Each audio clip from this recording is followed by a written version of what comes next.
شهر رمضان الذي أنزل فيه القرآن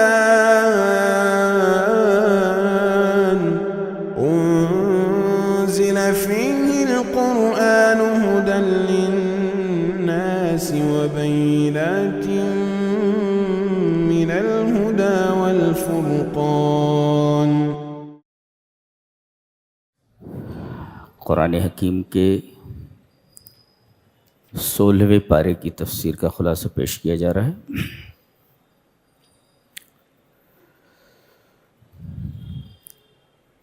سورہ کہف چل رہی ہے۔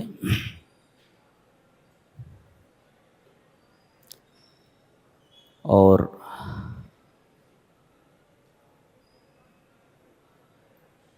سورہ کہف کا کچھ حصہ تو 15ویں پارے میں ہے آخر میں، اور کچھ حصہ 16ویں پارے میں چلا گیا۔ اس میں ایک حیرت ناک بات یہ ہے کہ سورہ کہف سے پہلے جو سورہ ہے سورہ بنی اسرائیل، وہاں پر عبد کا تذکرہ ہے۔ عبد مراد نبی کریم صلی اللہ علیہ وسلم۔ سبحان الذی اسری بعبدہ لیلا من المسجد الحرام، پہلی آیت میں عبد کا تذکرہ ہے جس سے مراد جناب محمد رسول اللہ صلی اللہ علیہ وسلم۔ اس کے بعد جو سورہ ہے سورۃ الکہف، اس کی بھی پہلی آیت میں عبد ہی ہے۔ الحمد للہ الذی انزل علی عبدہ الکتاب، عبدہ یہاں مراد بھی نبی کریم صلی اللہ علیہ وسلم۔ اور عجیب بات یہ ہے کہ سورہ کہف کے بعد جو سورہ شروع ہو رہی ہے سورہ مریم، وہاں بھی عبدہ ہے، لیکن عبدہ سے مراد حضرت زکریا ہیں۔ کاف ہا یا عین صاد ذکر رحمت ربک عبدہ زکریا، اس کی بھی پہلی آیت میں عبدہ ہے۔ نکتہ یہ ملا کہ کلما زادت العبودیہ زادت الرحمات، آدمی جتنا بڑا عبد ہوتا جائے گا، عبودیت میں، اللہ کی عبادت میں، اللہ کی غلامی میں جتنا آگے بڑھتا جائے گا، اس کے اوپر اللہ کی رحمتیں اتنی زیادہ ہوتی چلی جائیں۔ کلما زادت العبودیہ زادت الرحمات، جیسے جیسے بندے کی عبدیت، بندے کی عبودیت بڑھتی جائے گی، ایسے ایسے اللہ تبارک و تعالیٰ کی رحمتیں اس کے اوپر بڑھتی جائیں گی۔ تو اگر زیادہ رحمتیں چاہیے تو عبودیت میں آپ آگے بڑھتے چلے جائیں، اللہ کی غلامی میں آپ آگے بڑھتے چلے جائیں۔ ایک بات تو یہ ہے۔ حضرت موسیٰ اور خضر ہے، جب انہوں نے یہ کہا کہ میں ہی سب سے بڑا عالم ہوں، تو اللہ تبارک و تعالی نے ان سے کہا کہ آپ میرے ایک بندے سے جا کر ملیں جو مجمع البحرین پر ملے گا۔ مجمع البحرین دو دریاؤں کا سنگم اور خلیج سوئس ملتے ہیں، تو وہ جو پوائنٹ ہے، وہ جو نقطہ ہے جہاں پر خلیج عقبہ خلیج اور عقبہ کی جو کھاڑی ہے، کھاڑی جہاں ملتی، اور سوئس کی جو کھاڑی ہے، یہ دونوں کھاڑیاں جہاں ملتی ہیں دیٹ از کالڈ مجمع البحرین۔ تو مجمع البحرین کس کو کہتے ہیں؟ صحرائے سینا کے جنوب میں جہاں خلیج عقبہ اور خلیج سوئس ملتے ہیں، اسی پوائنٹ کو مجمع البحرین کہا جاتا ہے۔ اللہ تبارک تعالیٰ نے فرمایا میرا وہ نیک بندہ یہیں ملے گا۔ جی، پتہ کیسے لگے گا؟ وہ مچھلی زندہ ہو جائے گی، آگے چلے گئے تھے وہ، ایک جگہ توشا انہوں نے کچھ استعمال کیا، کھایا، مچھلی زنبیل میں سے نکل کر کے دریا میں اتر گئی، اور جب وہ لوگ پلٹے تو مچھلی کے جانے کا راستہ بنا ہوا تھا، وہیں پر وہ آدمی ملا، عبد صالح نیک بندہ. کہا کہ میں آپ کے ساتھ رہنا چاہتا ہوں. کہا کہ کیوں؟ کہا کہ اللہ نے جو آپ کو علم دیا ہے وہ علم سیکھنے کے لیے آیا ہوں. اللہ، سورہ یوسف میں فرمایا گیا وَفَوْقَ كُلِّ ذِي عِلْمٍ عَلِيمٍ، ہر علم والے کے اوپر ایک علم والا ہے جی. اور یہ واحد دعا ہے جو نبی کریم صلی اللہ علیہ وسلم نے زیادتی کے تعلق سے مانگی ہے. آپ نے یہ نہیں فرمایا میرا مال زیادہ فرما، میری دنیا زیادہ فرما، صرف ایک چیز کے بارے میں فرمایا وَقُلْ رَبِّ زِدْنِي عِلْمًا. کہا کہ نہیں، صبر کروں گا. کہا کہ جو بھی کام میں کروں گا اس پر نکیر نہیں کرو گے، اس پر سوال نہیں کرو گے. کہا کہ ٹھیک ہے. اب دونوں ایک کشتی میں سوار ہوئے، اور جیسے کشتی چلنے لگی انہوں نے اس کے تختے اکھاڑنے شروع کیے، اس کو خراب کرنا شروع کر دیا. کہا کہ کیا کر رہے ہیں آپ؟ وعدے کے مطابق یہ خاموش نہیں رہ سکے، بول پڑے. اس لیے کہ نبی کی فطرت ایسی ہوتی ہے، منکر دیکھتا ہے فوراً بول پڑتا ہے، کیا وعدہ کیا ہے وہ نہیں دیکھتا جی. حتی اذا رکب فی السفینۃ خرقها قال اخرقتها لتغرق اہلها. آپ کشتی کے اندر یہ سوراخ کر رہے ہیں، یہ تختے اکھاڑ رہے ہیں، آپ کشتی والوں کو ڈبونا چاہتے ہیں. لتغرق اہلها لقد جیت شیئا امرا، یہ بہت ہی برا کام ہے، اچھا کام نہیں ہے.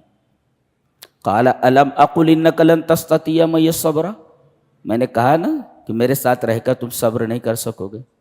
قال لا تؤاخذنی بما نسیت، میں بھول گیا، بھول پر مواخذہ مت کیجیے، ذہن سے بات نکل گئی جی. اور میرے معاملے میں سختی سے کام مت لیجیے. ولا ترہقنی من امری عسرا، کہنے سختی مت برتیے. ہاں، استاد کو کبھی کبھی سخت بھی ہونا چاہیے. جب تک کبھی ڈنڈا نہیں اٹھاتا طالب علم سدھرتا نہیں جی. چلو ٹھیک ہے. فانطلقا حتی اذا لقی غلاما فقتلہ، کشتی پر سے اترے، ایک گاؤں کے قریب گئے، ایک لڑکا کھیل رہا تھا، چھوٹا سا تھا، اس کی گردن مروڑ دی، مر گیا وہ. قال قتلت نفسا زکیۃ بغیر نفس، ایک معصوم کی جان آپ نے لے لی. لقد جیت شیئا نکرا. کشتی کے اندر سوراخ کرنے کے بارے میں انہوں نے کہا یہ شیء امر ہے، اور بچے کو مار دیا انہوں نے کہا کہ یہ شیء نکر ہے. تو شیء امر اور شیء نکر میں کیا فرق ہے؟ شیء امر ایسا کام جو ریپیئر ہو سکے. ارے بھائی کشتی کے تختے اکھاڑ دیے ریپیئر ہو سکتا ہے، لیکن نکر جہاں آیا اس کو ریپیئر نہیں کر سکتا. مردہ کیسے زندہ ہو سکتا ہے؟ تو قال اقتلت نفسا زکیۃ بغیر نفس لقد جیت شیئا نکرا. قال الم اقل لک انک لن تستطیع معی الصبر. بہرحال یہ سوالات ہوتے رہے اور وہ ہر بار ان کو متنبہ کرتے رہے. کہا کہ اب تیسری بار قال ان سألتک عن شیء بعدها فلا تصاحبنی. خود حضرت موسیٰ نے کہہ دیا تیسری بار اگر سوال کروں تو مجھے اپنے ساتھ مت رکھنا جی. یعنی نکتہ یہ ملا کہ کوئی چیز 3 بار کر لی جائے جی تو وہ چیز، وہ کام انتہا کو پہنچ جاتا ہے. اسی وجہ سے آدمی جب وضو کرتا ہے تو ہر عضو کو زیادہ سے زیادہ 3 مرتبہ دھلے. 1 مرتبہ بھی دھل سکتا ہے، 2 مرتبہ بھی دھل سکتا ہے، 3 مرتبہ یہ انتہا ہے.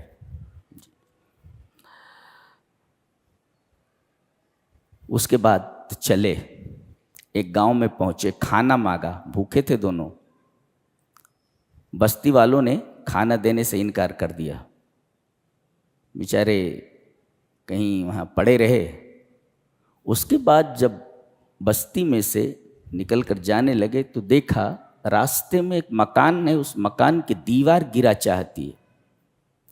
ایک دیوار ہے, جدار یرید ان ينقض فاقم یوشک ان یسقط, ریڈی ٹو کولیپس, گرنے ہی والی ہو. حضرت خضر نے آگے بڑھ کر کے ان کے پاس جو اللہ نے قوت عطا فرمائی تھی, دیوار کو سیدھا کر دیا. غصے میں آ گئے. قال لو شئت لاتخذت علیہ اجرا, پیسہ لے لیتے تھے, مفت میں آپ نے کام کیوں کیا؟ دیکھیں پھر ٹوک دیا انہوں نے. قال هذا فراق بینی و بینک, اب تم اپنے وعدے کے مطابق میرے ساتھ نہیں رہ سکتے. اچھا, جب جانے لگے تو کہا کہ وہ 3 کام جو میں نے کیے تھے ان کا مطلب نہیں سمجھتے جاؤ گے, میں نے کیوں کیا تھا. جی,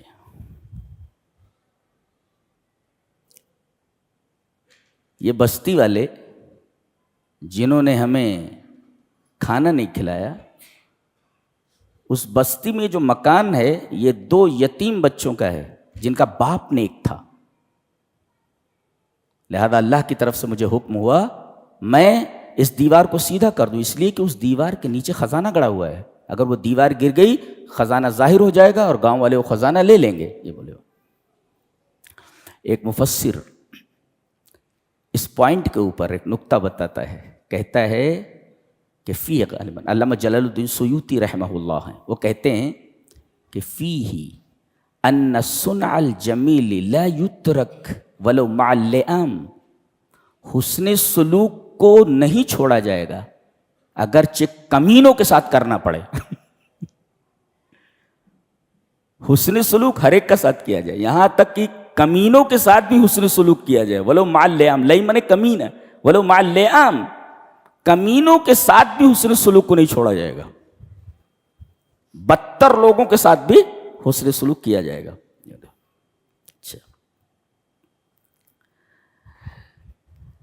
کہنے لگے یہ جو کشتی کے تختے میں نے اکھاڑے تھے, جانتے ہیں کیوں؟ اس لیے کہ آگے ایک بادشاہ رہتا ہے, اچھی کشتیاں دیکھتا ہے, غصب کر لیتا ہے, زبردستی لے لیتا ہے. کچھ ایسی ٹوٹی پھوٹی کشتی نظر آئی یا کچھ خراب نظر آئی تو اس کو چھوڑ دیتا ہے. جی, اس وجہ سے میں نے اس کے تختے اکھاڑ دیے تاکہ کشتی خراب دکھائی دے اور یہ کشتی بچ جائے. نقطہ یہ ملا کہ الاخذ باخف الضررین سیاست الانبیاء, کہ 2 نقصان دہ چیزوں میں سے جو کم نقصان دہ ہو اس کو اختیار کرنا یہ انبیاء کرام کی حکمت عملی ہے. سیاست الانبیاء, یہ انبیاء کی حکمت عملی ہے. یعنی 2 مصیبتیں اگر سامنے آ جائیں تو چھوٹی مصیبت کو لے لیا جائے. دیکھیے جی, یہ بتایا انہوں نے. اما السفینۃ فکانت لمساکین یعملون فی البحر فاردت ان اعیبها, میں اسے عیبدار بنا دوں تاکہ یہ کشتی بچ جائے. نہیں تو آگے ایک بادشاہ رہتا ہے, وَكَانَ وَرَاءَهُمْ مَلِكٌ يَأْخُذُ كُلَّ سَفِينَةٍ غَصْبًا, ہر سفینے کو, ہر کشتی کو وہ زبردستی چھین لیتا ہے وہ. اچھا,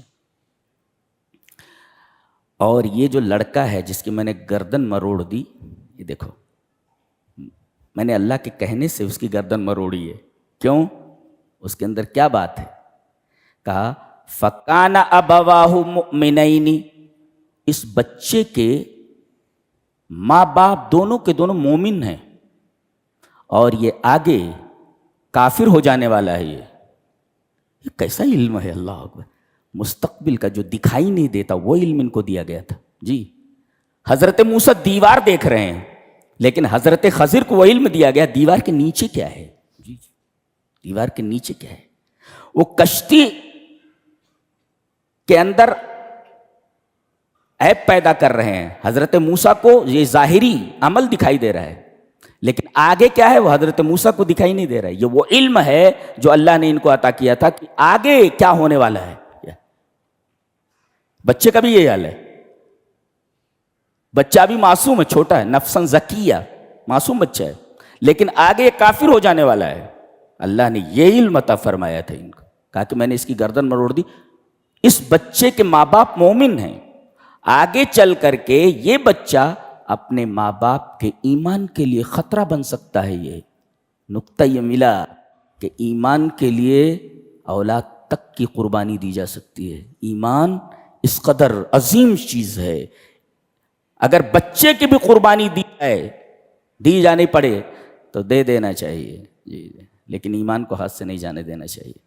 وَأَمَّا الْغُلَامُ فَكَانَ أَبَوَاهُ مُؤْمِنَيْنِ فَخَشِينَا أَن يُرْهِقَهُمَا، یہ بچہ آگے چل کر کے کہیں اپنے ماں باپ کو مجبور نہ کرے کفر کے اوپر، ایمان کے اوپر، اور کہیں محبت میں آ کر کے یہ والدین اپنے بچے کی بات نہ مان لے، اس لیے کہ یہ کافر ہے، آگے چل کر کے کافر ہونے والا ہے یہ، تو کہیں اس کی بات میں آ کر کے اپنے ایمان سے ہاتھ نہ دھونے. دیکھیں یہاں مؤمنین، ایمان کے مقابل میں کفر لایا گیا، کفر. مؤمنین فخشینا ان یرہقہما طغیانا و کفرا. ایک مفسر اس کے اوپر بڑی پیاری بات لکھتا ہے، کہتا ہے ہمیں بظاہر ایک چیز خسارے کی دکھائی دیتی ہے، ہم دیکھتے ہیں کہ کوئی محبوب چیز ہمارے ہاتھ سے نکل رہی ہے جی، ہم دیکھتے ہیں کہ کوئی محبوب چیز ہمارے ہاتھ سے نکل رہی ہے، لیکن اس کے ہاتھ سے نکل جانے پر اس کے اندر کتنی بھلائیاں اور کتنے خیر ہیں سمجھتے ہو؟ یہ دیکھو کہہ رہے ہیں اس کے اندر 3 خیر ہے. اچھی بات، ثلاث رحمات، 3 رحم ہے اس کے اندر. اس واقعے بچے کی گردن مروڑ دی، مر گیا، اس کے اندر 3 رحمتیں ہیں. 3 رحمتیں بظاہر ایسا دکھائی دیتا ہے نہیں نا. اللہ اکبر. اللہ فرما رہا ہے کہ آگے جو حضرت خضر بتانا چاہیے وہ تم کو نظر نہیں آ رہا ہے نا، لیکن اس کے پیچھے وہی بات ہے.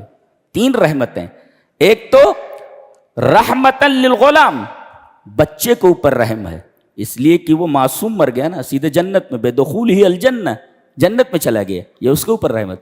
آگے کافر ہو کر کے مرتا جہنم میں جاتا تھا، ابھی مار دیا گیا، وہ معصوم ہے، وہ تو جنت میں پہنچ گیا. یہ ہے غلام کے اوپر، اس بچے کے اوپر رحمت ہے، فرد کے اوپر. اچھا، وَرَحْمَةً لِوَالِدَيْهِ، اور اس بچے کے ماں باپ کے اوپر رحم ہے.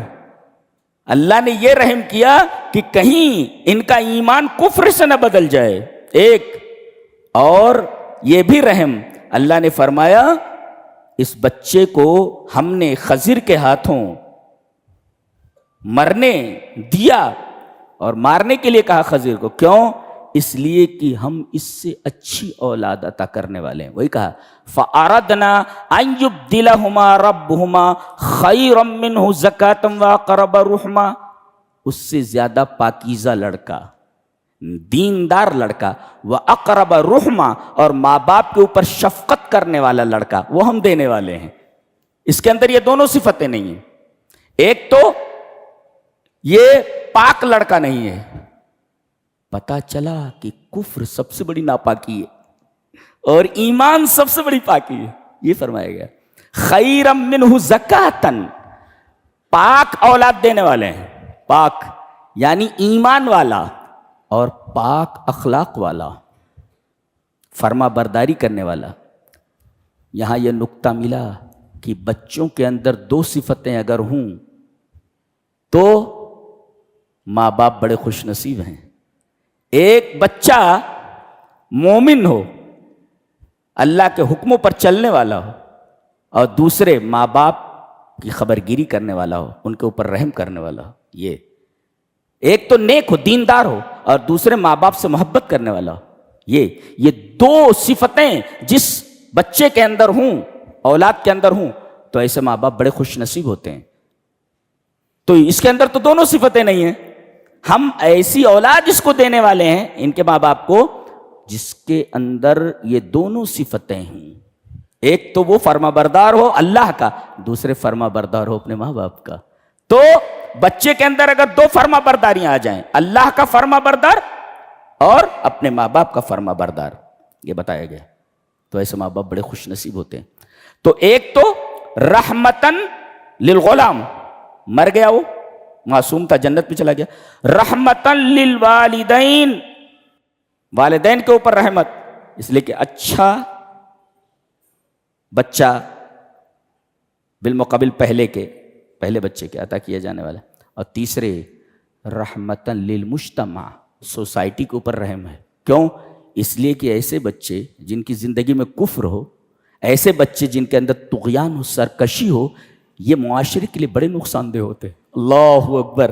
تو اس بچے کے قتل کے پیچھے تین رحمتیں. بظاہر ہمیں دکھ رہا ہے کہ یہ چیز غلط ہے، مگر اس کے پیچھے تین رحمتیں ہیں جو خضر کی نگاہ دیکھ سکتی ہے. اللہ کیا کتاب ہے. اللہ اکبر. وَأَمَّا الْغُلَامُ فَكَانَ أَبَوَاهُ مُؤْمِنَيْنِ فَخَشِينَا أَن يُرْهِقَهُمَا طُغْيَانًا وَكُفْرًا فَأَرَدْنَا أَن يُبْدِلَهُمَا رَبُّهُمَا خَيْرًا مِّنْهُ زَكَاةً وَأَقْرَبَ رُحْمًا.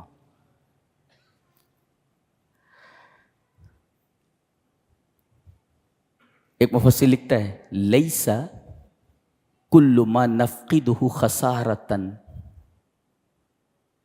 قَدْ يُرِيدُ اللَّهُ تبدیل النعمت بخیر منہ. کوئی چیز ہاتھ سے نکل جائے، کھو جائے، بچہ مر گیا، بیوی مر گئی، دکان کے اندر گھاٹا ہو گیا، تو آدمی کو غمزدہ نہیں ہونا چاہیے، اس لیے کہ یہ خسارہ تم کو نظر آ رہا ہے. اس خسارے کے پیچھے اللہ تبارک و تعالیٰ نے اس سے اچھا خیر رکھ رکھا ہے. ایک دکان کے اندر گھاٹا ہوا، اللہ 2 دکانیں دے سکتا ہے. لہذا کبھی کوئی پریشانی آئے تو اس پریشانی پر آپ کو مضطرب نہیں ہونا ہے، اس پریشانی پر آپ کو واویلا نہیں مچانا ہے. اللہ اس سے بہتر چیز آپ کو عطا کر. دیکھو بچہ مر گیا اور کہا جا رہا ہے اس سے اچھی چیز ہم دینے والے ہیں اس کو. تو لیس کل ما نفقد خسارہ وقد یرید اللہ تبدیل النعمت بخیر منہ. ایک نعمت ختم کر کے، بدل کر کے اس سے بہتر نعمتیں دینا چاہ رہا ہے. تو آپ کو کسی چیز کے گم ہو جانے پر، ختم ہو جانے پر آپ کو مایوس نہیں ہونا چاہیے، غمزدہ نہیں ہونا چاہیے. اور یہ 2 یتیم بچوں کا جو معاملہ ہے، جن کی دیوار کے نیچے خزانہ گڑا ہوا ہے، ان کا باپ نیک تھا. پتہ یہ چلا کہ بچے اگر نیک ہوں تو مرنے کے بعد بھی ماں باپ کو ان کی نیکیوں کا، ان کی دعاؤں کا فائدہ ملتا رہتا ہے. اور اگر باپ نیک ہو تو ان کی نیکی کا فائدہ بچوں کو ملنے والا ہے. دیکھو ہم کیا کرتے ہیں کہ زیادہ سے زیادہ بال بچوں کے لیے بینک بیلنس بناتے ہیں. ارے بھائی اگر بچہ نافرمان ہے تو آپ نے اپنی زندگی میں جتنی محنت سے کما کر کے بینک بیلنس کیا ہوا ہے وہ تو 4 دن کے اندر اڑا دے گا. آپ نیک بن جاؤ تو نیک بچوں کی نیکی کا فائدہ ان کے والدین کو، اور والدین کی نیکی کا فائدہ ان کے بچوں کو ملنے والا ہے. اور یہاں صرف باپ کا حوالہ دیا گیا اس لیے کہ بچے کو نیک بنانے میں زیادہ تر ہاتھ، بیشتر ہاتھ ماں سے زیادہ باپ کا ہوتا ہے. جی اس وجہ سے باپ کا حوالہ دیا گیا. وَكَانَ أَبُوهُمَا صَالِحًا.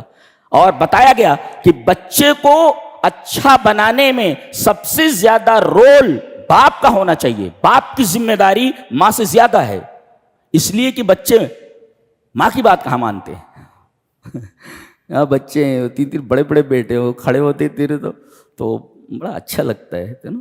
اب کوئی بات ہوتی ہے ماں ڈانٹنے لگتی ہے، جتنا ڈانٹتی ہے پیٹ میں اتنا منڈی دیتے رہتے ہو. دیکھتا ہوں میں بچوں کو اپنے، وہ ڈانٹتی ہے نا تو گود میں جا کر کے منڈی ڈالتے رہتے اس کی گود. تو ماں کی بات کون مانتا ہے؟ لیکن میں جب جاتا ہوں تو بیٹھے رہتے تو کھڑے ہو جاتے ہیں، ان کو بولنا پڑتا بیٹھ جا، بیٹھ، پھر بھی نہیں بیٹھتے ہوں. تینوں کے تینوں کھڑے رہتے ہیں، میرے سامنے بیٹھتے ہی نہیں ہیں. وہ بڑے بڑے 2 تو بلیک بیلٹ ہیں تو وہ کھڑے ہی نہیں ہوتے وہ بیٹھتے ہی کھڑے ہو جاتے، لیکن ماں کی بات نہیں مانتے. جی تو بچوں کو سدھارنے میں ماں سے زیادہ، ماں تو بہت زیادہ شفیق ہوتی ہے، تو ماں سے زیادہ باپ کا رول ہونا چاہیے. اسی وجہ سے یہاں باپ کا حوالہ دیا گیا. وَأَمَّا الْجِدَارُ فَكَانَ لِغُلَامَيْنِ يَتِيمَيْنِ فِي الْمَدِينَةِ وَكَانَ تَحْتَهُ كَنْزٌ لَهُمَا وَكَانَ أَبُوهُمَا صَالِحًا. جی ان کا باپ نیک تھا.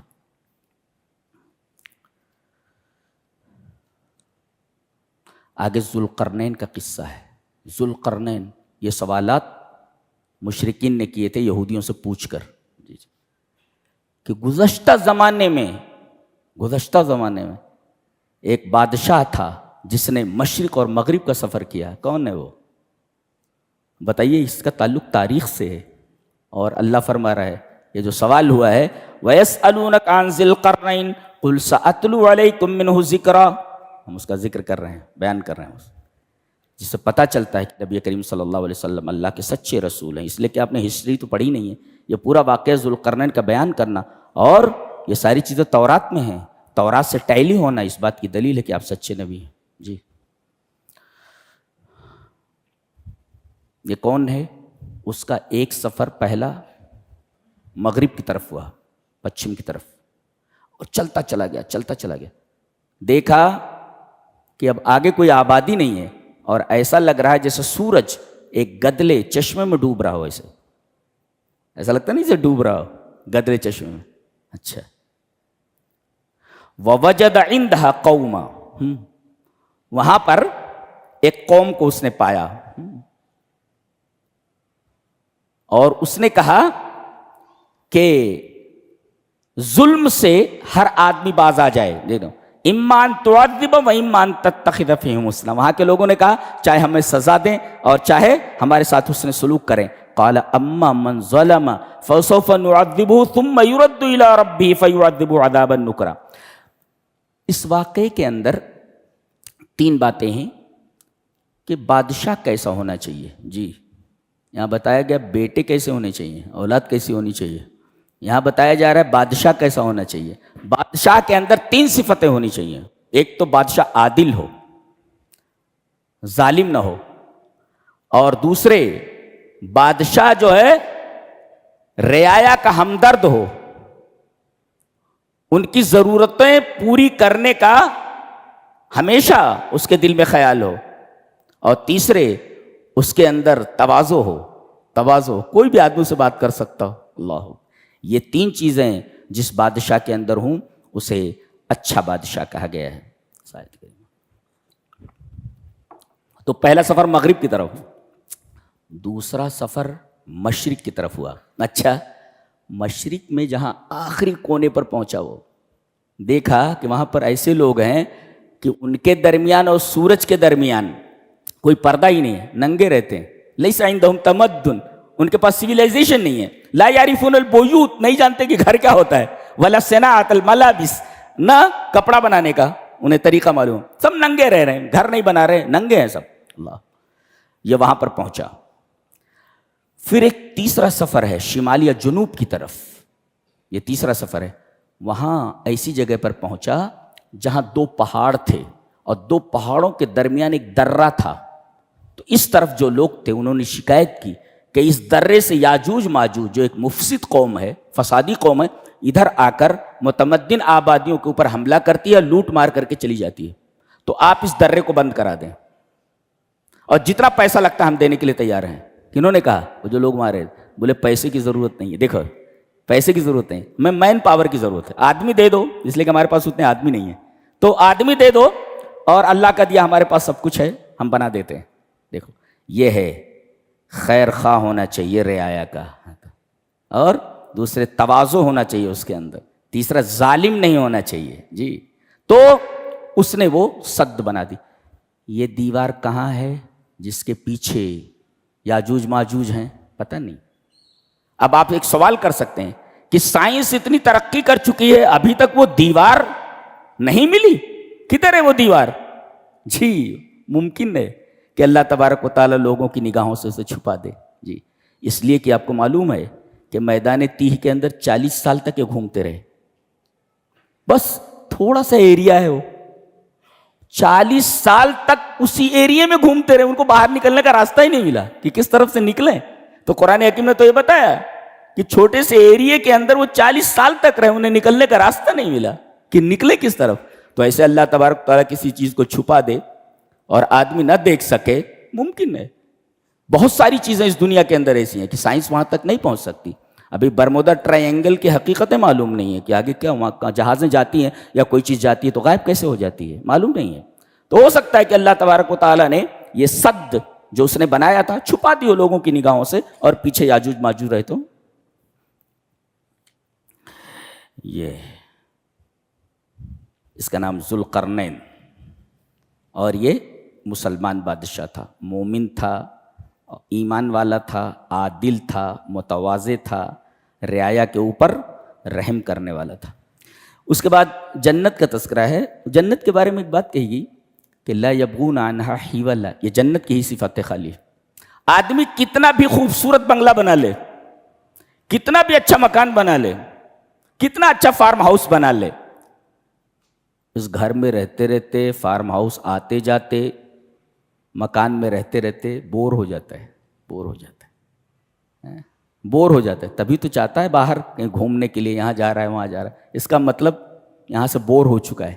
اللہ فرما رہا ہے لا یبغون عنہا حولا، ہماری جنت میں آنے کے بعد تمہارا دل نہیں کہے گا کہ یہاں سے جاؤ۔ اللہ، بوریت نہیں ہے جنت کے اندر، یہ سب سے اہم بات ہے، جنت کی خصوصیت ہے جی۔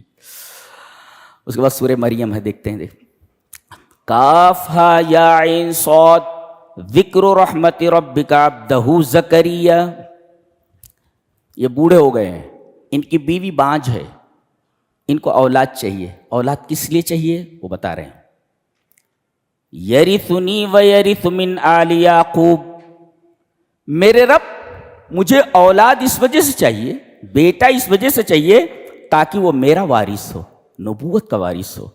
یعنی بیٹے کی تمنا دنیا کے لیے نہیں ہے، بیٹے کی تمنا دین کے لیے ہے۔ یہ تعلیم دی گئی کہ اولاد کی خواہش آدمی کرے تو دین کے ناحیے سے کرے، کہ اسے ہم دین کی راہ میں لگائیں گے۔ یہ کیوں؟ ان کے خاندان والوں میں کہا وَإِنِّي خِفْتُ الْمَوَالِيَ مِنْ وَرَائِي، میرے جو خاندان والے ہیں، میرے جو اقربا ہیں، مجھے نہیں لگتا کہ یہ میرے پیچھے دین کا کام کریں گے، لہذا اے میرے رب مجھے ایک لڑکا چاہیے، مجھے ایک لڑکا چاہیے جو میرا وارث ہو، نبوت کا وارث۔ دین کے لیے مانگ رہا ہوں، دنیا کے لیے نہیں۔ یرثنی ویرث من آل یعقوب جی۔ تو یہ جو بیٹا مانگ رہے ہیں یہ دین کے لیے مانگ رہے ہیں، جو دین کو قائم کرے، دعوت دین کا کام کرے۔ ایک اور دعا کے اندر 3 چیزیں لا رہے ہیں، کہتے آدمی دعا کرے تو دعا میں یہ 3 چیزیں ہونی چاہیے۔ اصل میں ہم لوگ دعا کے آداب نہیں جانتے، اس وجہ سے دعائیں ہماری قبول نہیں ہوتی ہیں جی۔ انہوں نے 3 چیزیں اختیار کی ہیں دعا میں۔ ایک اظہار الخضوع، اپنی کمزوری کا اظہار۔ بندہ جب رب کے سامنے اپنی کمزوری ظاہر کرتا ہے تو دعا قبولیت کے لیے آگے بڑھاتی ہے۔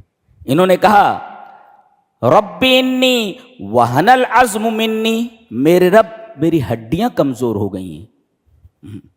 تو انہوں نے پہلے اپنی باطنی کمزوری کا ذکر کیا، ہڈی اندر ہوتی ہے نا، باطنی کمزوری، اور چونکہ ہڈی کے اوپر بدن کا پورا مدار ہوتا ہے، ہڈی کمزور ہو جائے تو پورا بدن کمزور ہو جاتا ہے۔ تو میرے رب میرا اندروں کمزور ہو گیا، میری ہڈی کمزور ہو گئی، یہ عاجزی۔ واشتعل الراس شیبا، اور میرے بال سفید ہو گئے ہیں، یہ ظاہری کمزوری کا اظہار ہے۔ میرے رب اندر سے میری ہڈی کمزور ہو گئی ہے اور باہر سے میرے بال سفید ہو گئے ہیں جی۔ تو اپنے ضعف باطنی کا اظہار کیا اور ضعف ظاہری کا، دونوں کمزوریوں کا، جو ظاہر اور باطن دونوں کمزوریوں کا اظہار کیا۔ تو ایک تو ہے کمزوری کا اظہار، خضوع کا اظہار ایک، اور دوسرے اللہ کی رحمت، اللہ کی نعمتوں کا اقرار جی، ذکر النعم۔ میرے رب جب بھی میں نے تجھ سے مانگا کبھی تیری عطا سے محروم نہیں رہا، جو مانگا تو نے دیا۔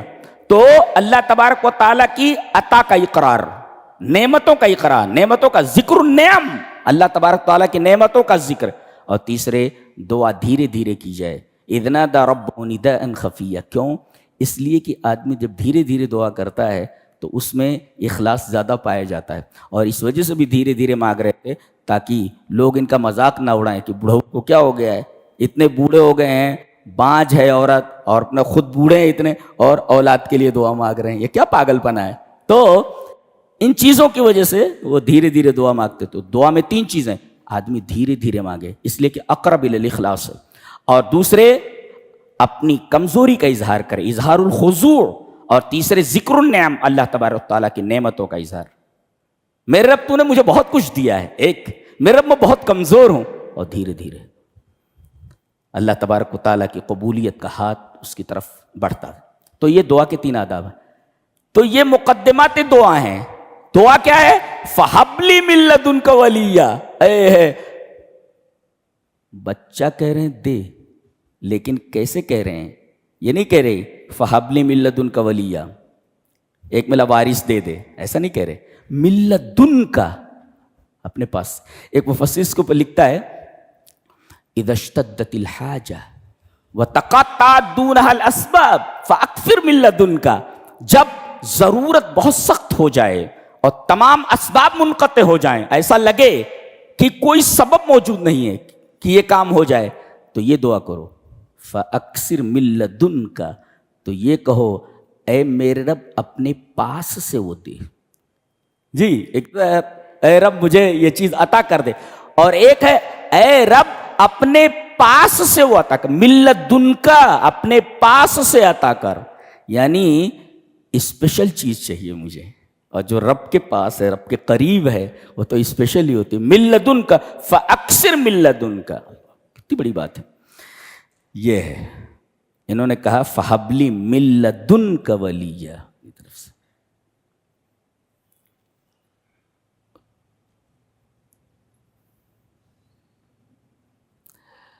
کہتے ہیں کہ یہ دعا قبول کر لی گئی، جی، بشارت دی گئی، یا زکریا انا نبشرک، ہم تمہیں بشارت دیتے ہیں۔ بشارت 3 چیز کی، اجابت الدعا، دعا قبول کر لی گئی، جی، ایک، اور دوسرے ایک منفرد اور ایک یونک نام رکھ رہے ہیں ہم، یحییٰ نام رکھو اس کا، جی، اس سے پہلے کسی کا نام دنیا میں نہیں رہا، یحییٰ ایک یونک نام ہے یہ، اور تیسرے یہ لڑکا ہوگا، یا زکریا انا نبشرک بغلام اسمہ یحییٰ لم نجعل، یعنی بشارت میں 3 چیزیں، ایتاؤہ الولد، لڑکا دینا، اور بشارت میں دوسری چیز یہ ہے کہ اجابت الدعا، دعا قبول ہو گئی، اور تیسری چیز یہ ہے ایک یونک نام ہم اپنی طرف سے رکھ رہے یحییٰ۔ یہ دعا میں جو بشارتیں تھیں، یہ بشارت متضمن ہے 3 چیزوں کو، تضمنت ثلاثت اشیاء، 3 چیزوں کو متضمن ہے، یا زکریا انا نبشرک بغلام اسمہ یحییٰ لم نجعل لہ من قبل سمیہ۔ ایک خاص بات اس سورہ کریمہ میں دیکھیں گے، سائنسداں ہر چیز کا سبب دیکھتا ہے، یہ چیز ہوگی تو اس کا سبب کیا ہے۔ جتنے بھی ملحدین ہیں، مذہب بیزار ہیں، سب ہر مسبب کا سبب دیکھتے ہیں۔ عجیب بات یہ ہے کہ اس میں جتنی چیزیں ہیں اس کے پیچھے کوئی سبب نہیں دکھ رہا ہے۔ اللہ اکبر، اللہ یہ بتانا چاہ رہا ہے کہ تم اسباب کو ڈھونڈتے ہو، میں بغیر سبب کے ہی مسبب کو پیدا کر سکتا ہوں۔ جی، یہاں دیکھو سبب ہے ہی نہیں، آدمی بوڑھا ہے، شوہر ایک دم بوڑھا ہے، جوانی کا موسم گزر چکا ہے، ایسے موسم میں بچے نہیں ہوتے، اور بیوی بانجھ ہے اور شوہر بوڑھا ہے، سبب موجود نہیں ہے لیکن بچہ ہو گیا۔ جی، تم سبب تلاش کرتے ہو، تم سبب دیکھتے ہو بارش کے لیے کہ بدلی آئے گی تب بارش ہوگی، ارے ہم بغیر بادل کے بھی برسات کر سکتے ہیں۔ جی، ہم بارش کے لیے بدلی کے محتاج نہیں ہیں، سبب تو محتاج نہیں، یہاں تو سبب ہے ہی نہیں، لیکن ہم نے مسبب تیار کر دیا، سبب موجود نہیں، بچہ ہو گیا ایک۔ اور اس میں 2 خاص معجزے ہیں، اور دونوں معجزوں کے اظہار کے بعد ایک جملہ کہا گیا، حضرت عیسیٰ علیہ السلام کی پیدائش کا تذکرہ بعد میں کیا جا رہا ہے، پہلے حضرت یحییٰ کی پیدائش کا ذکر ہے، اور دونوں کے بارے میں کیا کہا جا رہا ہے؟ قال كذلك قال ربك هو علي هين، میرا رب کہہ رہا ہے کہ یہ چیز میرے اوپر آسان ہے، یہ جوانی کا موسم گزر چکا ہو، بیوی بانجھ ہو، سبب موجود نہ ہو، میں مسبب تیار کرنے کے لیے اس پر قادر ہوں، میں اللہ ہو بیٹا ہو۔ اور حضرت عیسیٰ علیہ السلام، وہاں تو باپ ہی نہیں ہے، اللہ فرما رہا ہے بغیر باپ کے بچہ ہوتا ہے کیا؟ نہیں ہوتا، سبب موجود نہیں ہے نا، ہم بغیر سبب کے مسبب پیدا کر کے دکھاتے ہیں، ہم باپ موجود نہیں ہے، ہم بیٹا پیدا کر کے دکھاتے ہیں. یہ 2 معجزے ہیں، اور دونوں معجزوں کے بعد کہا گیا ہوا علیہ ہین، جی یہ میرے اوپر بہت ہی آسان، it is easiest thing to me, سب سے زیادہ آسان میرے لیے ہے یہ، جی ہوا علیہ. اچھا، جہاں حضرت عیسیٰ علیہ السلام کی پیدائش کا ذکر ہے بغیر باپ کے، قال انما انا رسول ربک، آگے کہا گیا قال کذالک قال ربک ہوا علیہ ہین، جی یہ بھی میرے لیے آسان ہے. تو عیسیٰ علیہ السلام کی پیدائش پر بھی آپ نے فرمایا کہ بغیر باپ کے بچہ پیدا کرنا میرے لیے آسان، بوڑھے شوہر اور باج بیوی سے بچہ پیدا کرنے پر میں قادر. دونوں جگہ فرمایا، دونوں میرے لیے آسان ہے ایک، اور دونوں جگہ سبب نہیں ہے. اچھا، اب ایک طرف سے ہم دیکھتے جا رہے ہیں کہ پہلے ادنا ہے پھر اعلیٰ ہے. جی غور سے دیکھیں، اور کسی میں سبب نہیں ہے. پہلے میں ماں باپ تو ہیں نا، سبب موجود ہے، اگرچہ سبب ضعیف ہے، سبب موجود ہے مگر سبب ضعیف ہے. اور اس سے اعلیٰ چیز کیا ہے؟ سبب بھی موجود نہیں ہے. ایک سبب ہے، دوسرا سبب ہے ہی نہیں. بیوی موجود ہے، عورت موجود ہے، شوہر موجود نہیں، تو یہ اس سے اعلیٰ ہے. یہ اس سے اعلیٰ ہے. اس کے بعد تیسری چیز، جب حمل ٹھہر گیا تب اب پریشان ہے، وہ کیا کریں؟ تو اللہ تبارک و تعالیٰ نے، پیاسی ہیں بیچاری، بچہ پیدا ہو پیاسی ہے، اللہ تبارک و تعالیٰ نے فرمایا یہ تیرے نیچے ہم نہر جاری کر دے رہے ہیں. بتائیے، آس پاس کوئی ندی نہیں ہے، صحرا ہے، اللہ فرما رہا ہے ہم ندی جاری کر دے رہے ہیں پانی کے لیے. اچھا، اور اس کے بعد فرمایا کہ ہم تیرے کھانے کا انتظام کر رہے ہیں. ایک کھجور کا درخت تھا، ٹنڈ منڈ بالکل، پتے وتے بھی نہیں تھے، کہا کہ ہلاؤ، انہوں نے ہلایا، کھجوریں گرنے لگیں. سبب موجود نہیں ہے، اس لیے کہ وہاں تو ڈالیاں ہی نہیں ہیں، وہاں تو ڈالیاں نہیں، کھجور ہے ہی نہیں، درخت بالکل ٹنڈ منڈ ہے جی، اور سبب موجود نہیں ہے. تو بغیر سبب کے کھجور گر رہے. صحرا میں ندی نہیں ہوتی، لہذا ندی جاری کر دی گئی، یہاں سبب موجود نہیں ہے. اللہ اکبر، کیا کہنے. اور اس کے بعد بچہ پیدا ہو گیا.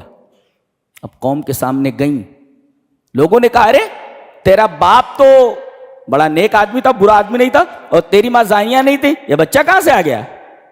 جانتے ہیں انہوں نے بچے کی طرف اشارہ کیا، فاشارت الیہ، کہا کہ اچھا بچہ بولے گئے. قال انی عبداللہ. یہ سب سے حیرت ناک بات ہے کہ بچے کا گہوارے میں بول پڑنا. تو دیکھیے آپ، پہلے چھوٹی چیز، اس کے بعد اس سے بڑی، پھر اس کے بعد اس سے بڑی، پھر اس کے بعد اس سے بڑی، پھر اس کے بعد اس سے بڑی. یہ ترتیب دیکھ رہے ہیں آپ؟ اچھا، یہ سب سے حیرت انگیز بات ہے. اور کسی میں سبب موجود نہیں ہے. بچہ کہیں گہوارے میں بولتا ہے، سبب موجود نہیں ہے جی، کسی میں سبب موجود نہیں ہے. سائنس کی دھجیاں اڑا کر کے رکھ دی گئی. جو اسباب کے پجاری ہیں ان کے پورے تصورات کو کچل کر رکھ دیا گیا ہے کہ تم ہر چیز میں سبب ڈھونڈتے ہو، ہم مسبب کے پیدا کرنے میں اسباب کے محتاج نہیں ہیں جی. اچھا، لڑکی ہے، بچی ہے اور نیک ہے، پیٹ میں بچہ آ گیا. اب وہ گھبرا رہی ہے، وہ آپ اندازہ لگا سکتے ہیں. اللہ اکبر. جب یہ سورہ پڑھ رہے تھے حضرت جعفر طیار، تو نجاشی کے دربار میں جتنے بھی عیسائی علماء تھے، رہبان اور جتنے بھی علماء تھے، زارو قطار رو رہے تھے، زارو قطار. اگر آپ اس کو ترجمے کے ساتھ سمجھ کر پڑھ رہے ہیں تو آپ کے اوسان خطا ہو جائیں گے، پریشان ہو جائیں گے آپ. ایک بچی ہے، اچانک پیٹ میں بچہ آ گیا ہے، گھبرا رہی ہو، پریشان ہے وہ. آپ اندازہ لگا سکتے ہیں. تسلی آ رہی ہے. اب اس وقت اس بچی کو کیا چاہیے؟ کوئی تسلی دینے والا ہونا چاہیے. اللہ کی طرف سے تسلی آ رہی ہے. کیا بات ہے، میرا رب کیسا ہے.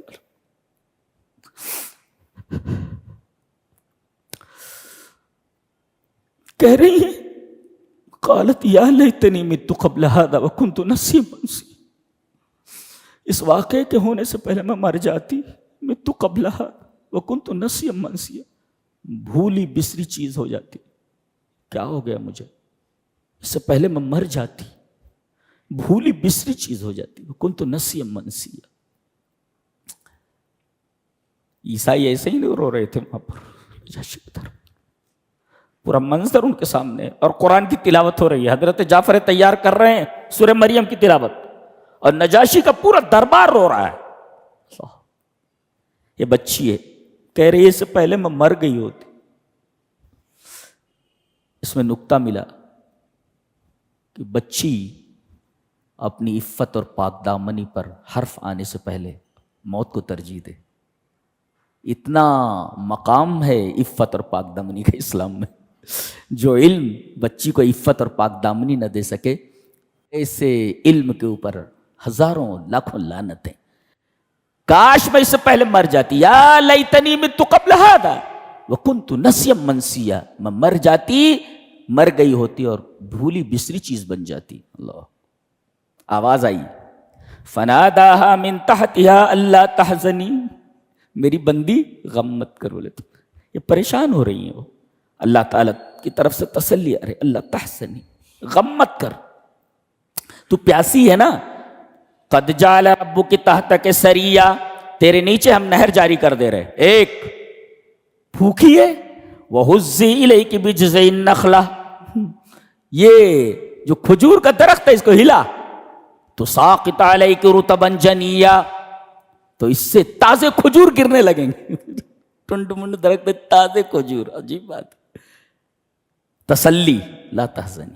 پینے کا انتظام پانی, کھانے کا انتظام کھجور. پھر کہا جا رہا ہے کھا پی. فکلی وشربی وقرری عینا. کھا پی اور اپنی آنکھوں کو ٹھنڈی کر. آنکھوں کو ٹھنڈی. یہ تو خوبصورت تھے یہ حضرت عیسیٰ علیہ السلام گود میں ہے نا. ان کو دیکھ دیکھ کر اس لیے کہ بچہ جو ہوتا ہے اولاد باپ کی آنکھوں کی ماں کی آنکھوں کی ٹھنڈک ہوتے ہیں. وقرری عینا.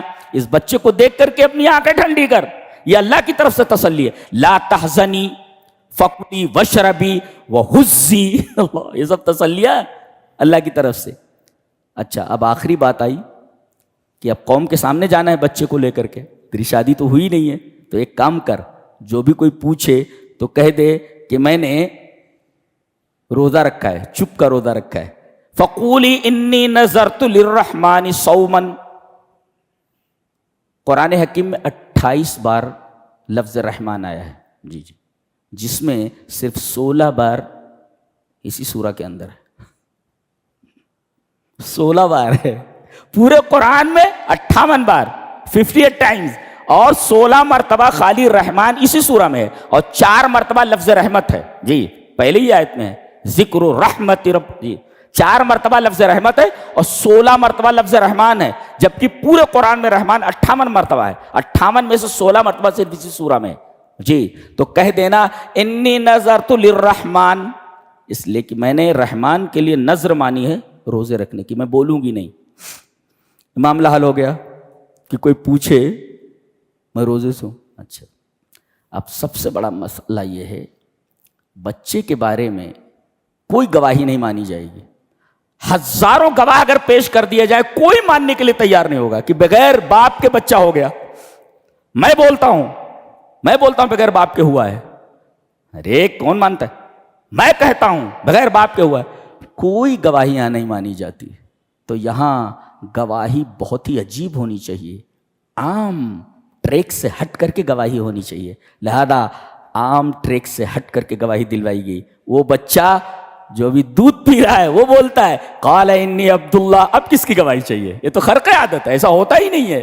لہذا یہ گواہی ایسی ہے کہ ہر ایک کو ماننا ہے. You have to accept it. کہ ماننا ہی ہے, you have to admit it. ماننا ہی ہے آپ کو, اس کے علاوہ کوئی چارہ ہی نہیں ہے.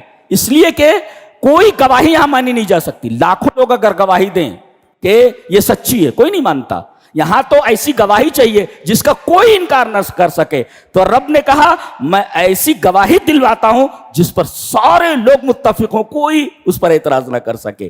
پوچھا گیا کون؟ قال انی عبداللہ, میں بندہ ہوں. پوری عیسائیت کی تردید ہے اس سے ایک جملے میں.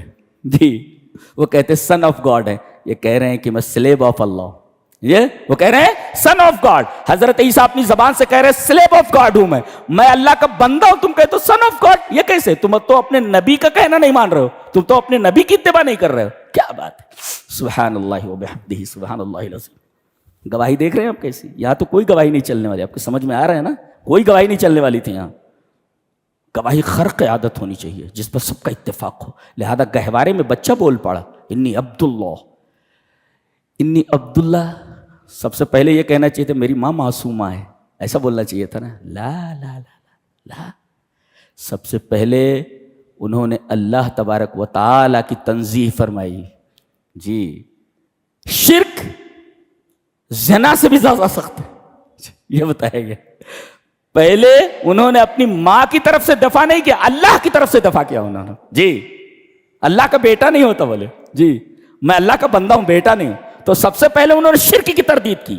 اس کے بعد شرک کی تردید کے ضمن میں ماں کی عصمت بھی ظاہر ہو گئی, اس لیے کہ بچہ گہوارے میں کہاں بولتا ہے, بول پڑا. اس نے اللہ کی طرف سے دفاع کیا تو اللہ تبارک تعالیٰ نے ان کی ماں کی طرف سے دفاع کر دیا. کیا بات ہے, یہ ہے سبحان اللہ و بحمدہ سبحان اللہ العظیم.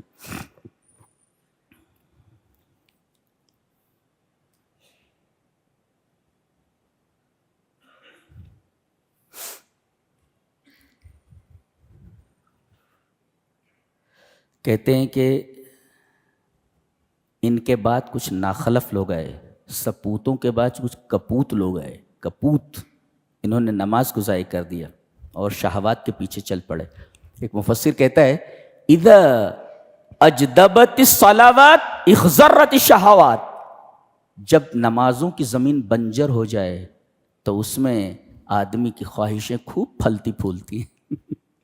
آدمی اگر بے نمازی ہو جائے تو دیکھو کیا کیا کرتا ہے. جی, اللہ کا حق نہیں ادا کرتا, بندوں کے کیا حق ادا کرے گا. جی, ساری گڑبڑیاں پیدا ہو جاتی ہیں اگر آدمی بے نمازی ہے تو. جی, اس کے بعد ایک سوال کا جواب, اور یہ قرآن حکیم کا بڑا پیارا انداز ہے. سوال بھی بڑا عجیب ہے لیکن جواب ترکی بترکی ہے. ترکی بترکی جواب. کیسے جواب؟ سوال وَيَقُولُ الْإِنسَانُ أَإِذَا مَا مِتُّ لَسَوْفَ أُخْرَجُ حَيًّا. انسان یہ بولتا ہے کیا جب میں مر جاؤں گا تو دوبارہ زندہ کر کے اٹھایا جاؤں گا؟ یہ کیسے ہو سکتا ہے؟ هذا مستحیل, اٹ از امپاسبل. دیکھو جملہ کیا ہے, وَيَقُولُ الْإِنسَانُ أَإِذَا مَا مِتُّ لَسَوْفَ أُخْرَجُ حَيًّا. انسان یہ بولتا ہے کہ جب میں مر جاؤں گا تو کیا اٹھایا جاؤں گا زندہ کر کے؟ جواب ترکی بترکی اولا یذکر الانسان انا خلقناہ من قبل ولم یک شیئا. کیا جواب ہے, دیکھو ترکی بترکی ہے, اسی ٹیک میں جواب دیا گیا ہے. سوال دیکھیے, وَيَقُول, بار بار پڑھنے کو جی چاہتا ہے, وَيَقُولُ الْإِنسَانُ أَإِذَا مَا مِتُّ لَسَوْفَ أُخْرَجُ حَيًّا. یہ اعتراض ہے, یہ اشکال ہے. جواب اولا یذکر الانسان انا خلقناہ من قبل ولم یک شیئا. ترکی بترکی جواب ہے. انسان یہ بولتا ہے مرنے کے بعد میں اٹھایا جاؤں گا, یہ کیسے ہو سکتا ہے؟ اللہ فرما رہا ہے کیا انسان یہ بھول گیا کہ ہم نے اس کو پیدا کیا جبکہ وہ کچھ نہیں تھا؟ جی, تو نتھنگ سے ہم نے تھنک کر دیا, تو اب تھنک کے بعد نتھنگ ہوا, نتھنگ کے بعد ہم تھنک نہیں کر سکتے. یہ تو عقل بھی کہتی ہے, منطق بھی کہتی ہے.